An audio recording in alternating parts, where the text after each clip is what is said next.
Clang! The prison door shut. However, the question our good friend Rumi asks is, why do you stay in prison when the door is so wide open?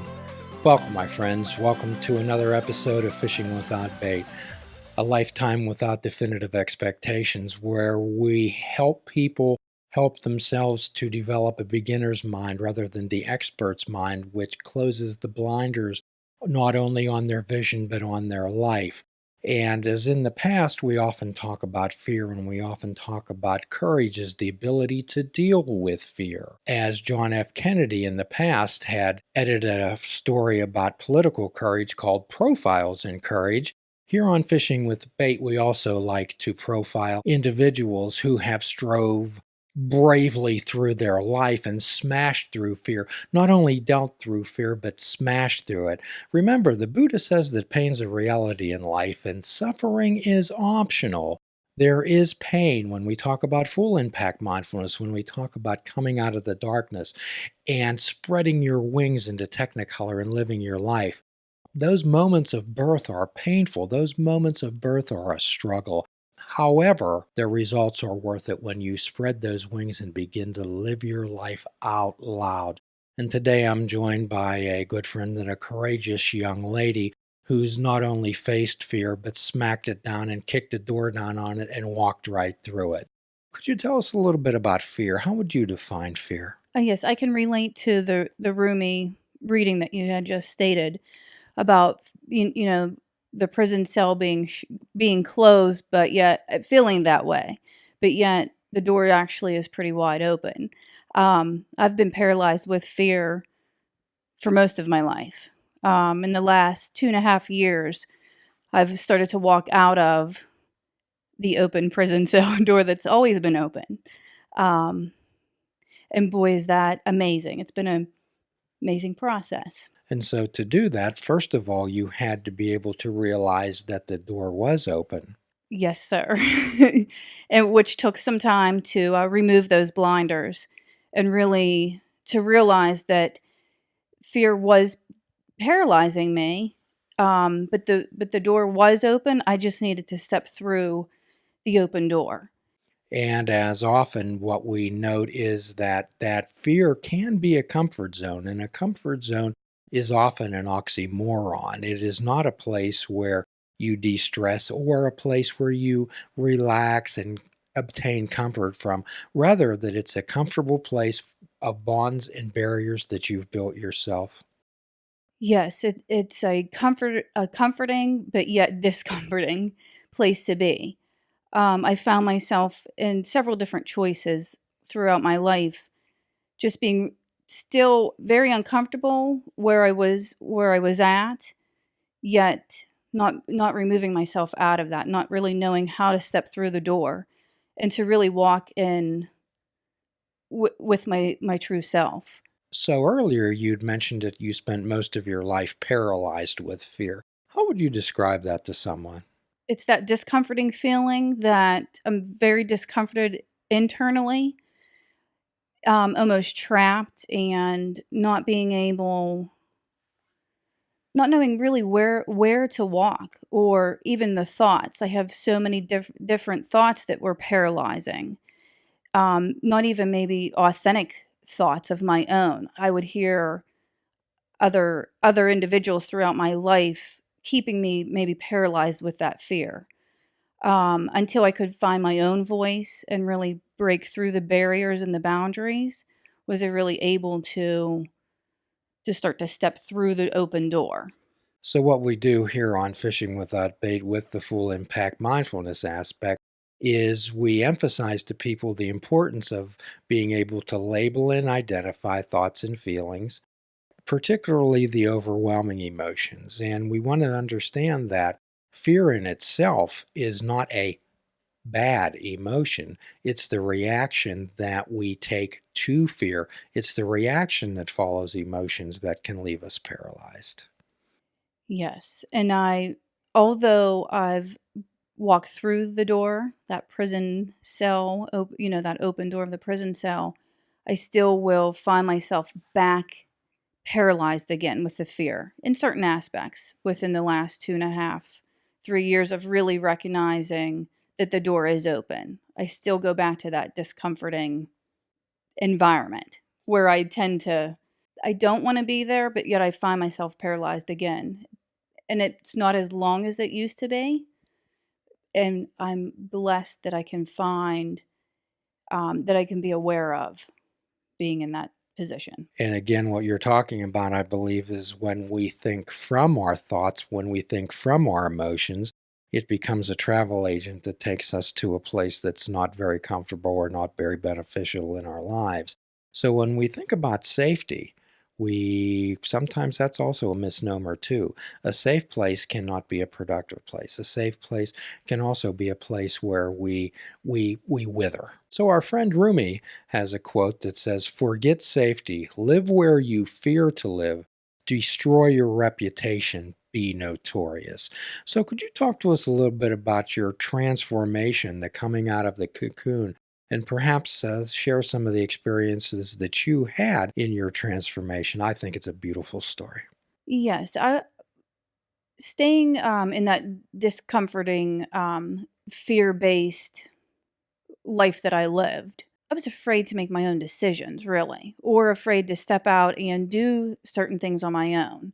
I'll give you an example. After I started to really figure out that I can walk um, in with my own voice on my own path and not have to listen to those old thoughts and those old fears. I was able to step out and really try things on my own. I'll give you an example with my son. He's in Boy Scouts, and we had to build build this derby car, and I was extremely fearful. In my past, I would have never YouTubed it, took it, to work on that together, but not before I could even work with him on that. I had to figure out what I was doing, and I didn't depend on somebody to do that for me. I stepped out and tried that on my own, and then we were able to do that together. Indeed. And of course, what we always look for is what drives behaviors. And from what I understand in the past, there was this horribly fearful inner child of yours that through some experiences was fearful about stepping out of that comfort zone and always cautioning you as a mature adult to remain safe and not take chances and stick with what you were comfortable with. Yes, from a what started my fear-based living and through those emotions, I was attacked by a dog when I was 3 or 4 years old. So my world went from being safe to a fearful world, feeling very insecure and unsafe. And not even I didn't realize this for years until till most recent in working through and being more mindful and just working through some other things from my past, but I lived from a fear-based, insecure, unsafe. I did. I built up so many walls around myself just to feel safe and secure, and always looking to the outside and never internally for guidance. You took the blinders off and took chances, and you connected with that inner child that most of us don't even want to believe exists or even hear that hurt child that needs comforted and loved. And you brought that, and that can be a scary experience.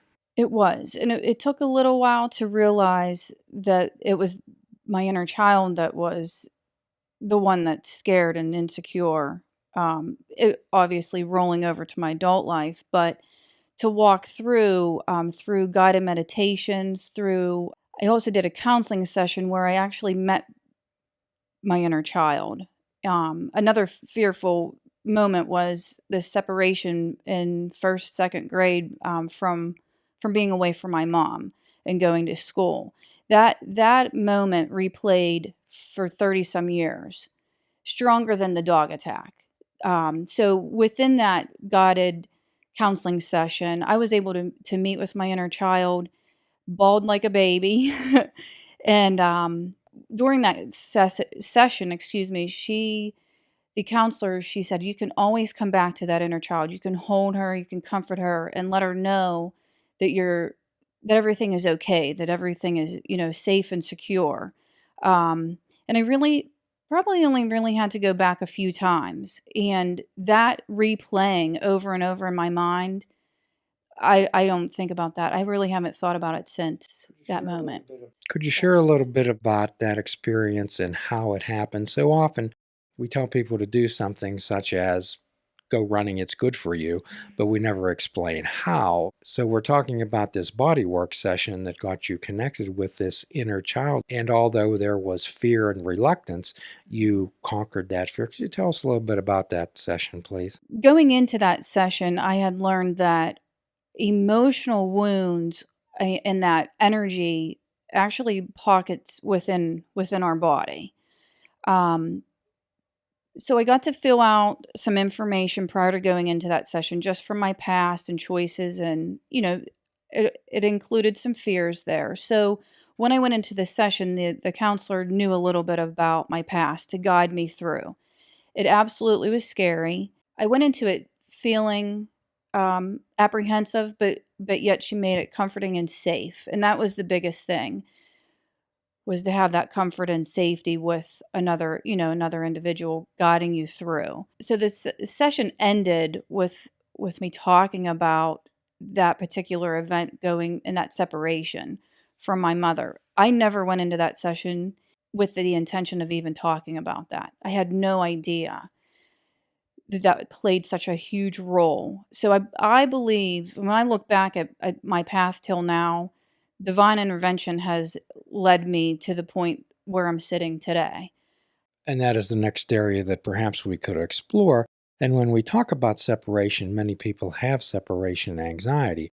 And I'm going to refer back to our dear friend Rumi again, where he says, goodbyes are only for those who love with their eyes, because for those who love with their heart and soul, there is no separation. Absolutely true. We connect and bond on another level. And what we often talk about on our program is to disconnect to connect. When we disconnect from the tentacles of life that separate us from what's really important.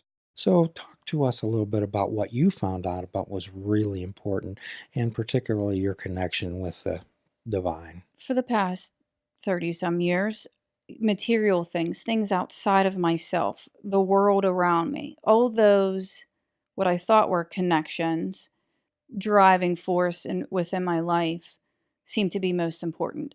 Whether it was success in my profession, having certain materialistic items, just the driving force there. Um, Now, through the process of disconnecting from what I like to say is the nonsense now, um, I found I found myself. I found my authentic self, my true self. I found this connection with the divine relationship. And that's the thing, the relationship within myself, which I lacked for years. And really, truly allowing myself, everything that I was looking for was always within me. So I've discovered that everything that driving force that I was looking for was always within me. The divine and the spirit and the power always within. Finding myself and loving myself and walking, within that authentic self, as we often talk about in our sessions, it allows me to have stronger relationships with others. And really, that's what's most important, my relationship, and allowing the power that I've found in that spirit and giving that to others. So, what we talk about here on our podcast is that we often search for something to fulfill us. We search for that perfect relationship. We search for that perfect environment or that perfect person when we suggest to individuals that it's themselves that they've been waiting for. What we often talk about is we walk through life with our eyes wide shut rather than our eyes wide open. And we compare that to being in a completely dark room where we're in a dark room throughout our whole lives. And suddenly we find a mentor. And remember, the best teachers are ones who show you where to look, however, they do not tell you what to see. So when you were walking in that dark room and all of a sudden someone, maybe a mentor, someone hands you a flashlight and you turn it on, the first thing you shine into is a mirror and you see yourself. So the person that most of us have been looking for all of our lives or ourselves. Yes, and I remember in one of our sessions, Jim, that when we were talking and I was just describing like finding my authentic self and really loving myself, because at one point I asked the question, outwardly asked, I don't even know how to love myself. How do you do how do you do that? And that was when I was really really broken and really lost in my life, and nobody really could answer that question for me. But I do remember saying, you came to the door and who was on the other side but you found you. And that has always stuck with me, that the work that I've done through counseling, through some other outside sources, and meditation, and just being alone with myself, I can sit and tell you that I love myself today, and I'm comfortable. You're For the comfortable. most part, I'm comfortable with myself. Yes. Well, our job here on Fishing Without Bait is not allow people to become too comfortable That's right. or too complacent. We want to get to that nice place, and then we become challengers. These are also challenge podcasts. So I know that you've gone through a number of transformations in your life. You've truly came out of that cocoon. So tell me what you cannot do. Tell me what you cannot do. What I cannot do. Hmm. I'm going to challenge you to Mhm. push forward.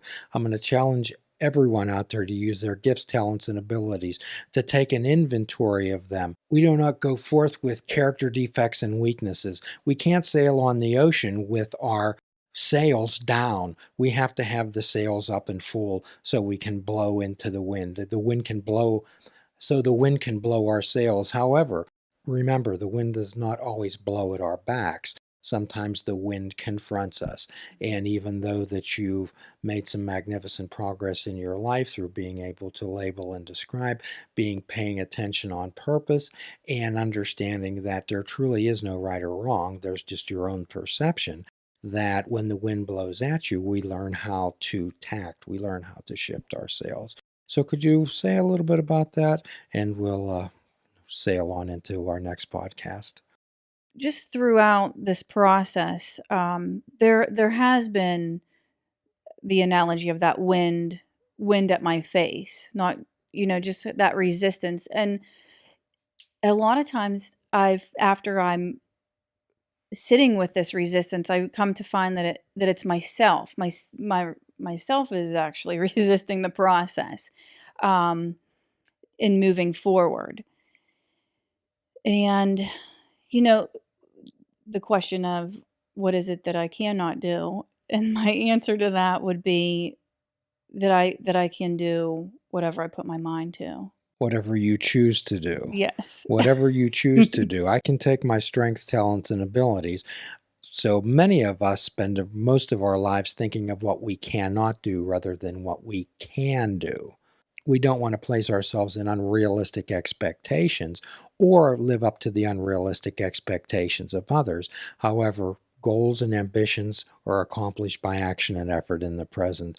And as our lottery story said, when the person prayed to win the lottery every day, nothing ever happened. They got so angry that they went outside and they yelled up at the sky, "Won't you let me win the lottery?" And the creator called back down and says, "Could you meet me halfway and at least buy a ticket?" So my challenge to you and for everyone out there is to keep purchasing the ticket, keep getting on the ride. And as our friend Rumi says, forget safety, live where you fear to live, destroy your reputation, and be notorious. And your challenge again, as always, is be kind to yourself, be kind to another, forgive yourself, forgive another. Namaste. Please check out our website at fishingwithoutbait.com, where you can listen to the show, comment on our discussions, and find out where you can subscribe to our podcast.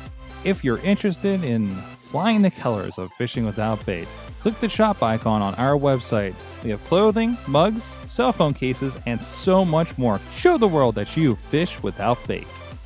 Fishing Without Bait is a production of Namaste Holistic Counseling, PC.